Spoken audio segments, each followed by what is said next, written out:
Let's go.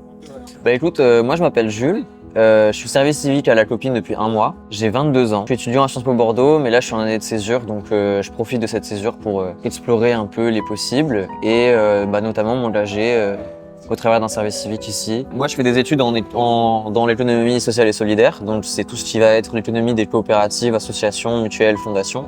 Et j'ai déjà fait un stage dans lequel j'ai pu voir plusieurs associations fonctionner et même au travers de ma vie, j'ai déjà été engagé dans pas mal d'assauts. Et c'est la première fois que je suis dans une structure où je ressens vraiment qu'elle incarne ses valeurs à 100%. L'idée de la copine, c'est un restaurant associatif qui est tenu par des étudiants, principalement bénévoles. Et l'idée, c'est par les étudiants et pour les étudiants. Et je trouve que ça se ressent vraiment. En fait, on est vraiment dans une structure qui vient apporter une réponse à un réel besoin. C'est vraiment l'économie réelle, comme j'adore en fait. Enfin, moi, c'est pour ça que je fais ces études-là et c'est pour ça que je veux travailler dans ce secteur-là. C'est pour répondre à un vrai besoin. Et je trouve que là, c'est vraiment le cas, quoi. Bah, en vrai, j'étais déjà engagé dans des assos étudiantes avant, mais c'était plus dans un cadre étudiant. Enfin, je sais pas comment dire, c'était à Sciences Po Bordeaux du coup. Et là, c'est un peu loin de ce que j'ai connu avant. C'est-à-dire que déjà, je suis à Paris, j'ai jamais été à Paris. Et en fait, on croise des étudiants de plein de facs différentes, mais aussi on croise globalement des jeunes, des fois qui sont en recherche d'emploi ou depuis pas longtemps insérés dans la vie active.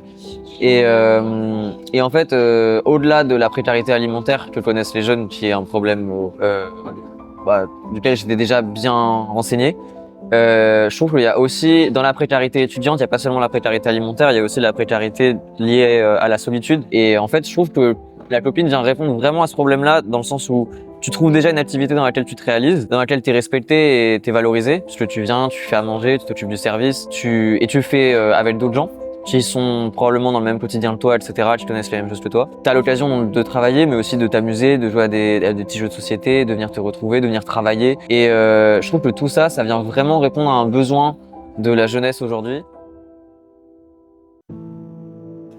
Bah, moi, personnellement, après, je sais pas si ça intéressera les gens, ça m'apporte beaucoup de travailler ici parce que toutes les notions de solidarité, d'économie sociale, solidaire, je trouve que quand j'ai commencé mes études, j'étais en mode c'est trop bien, mais sur le papier, tu vois, dans le monde des idées, c'est très cool. Mais le premier truc que j'ai eu qui m'a travaillé l'esprit dès que je suis arrivé dans ce milieu-là, c'était mais ça veut dire quoi concrètement, tu vois. C'est pour ça que la première année où j'étais en études, j'ai voulu faire un documentaire, c'est pour mettre en image. Et en fait, je trouve que la copine, c'est vraiment un lieu où tu comprends ce que ça veut dire concrètement. C'est pas partout pareil. Faut vraiment pas imaginer l'économie sociale et solidaire comme un truc homogène où tout est parfait dans le meilleur des mondes, etc. Même à la copine, il y a des problèmes, forcément. Mais je trouve que c'est ici que je me suis j'ai plus vu les idées s'incarner dans le monde réel, quoi. Et ça m'inspire beaucoup, ça me donne beaucoup d'espoir pour la suite. Faire société, ça marche aussi par là.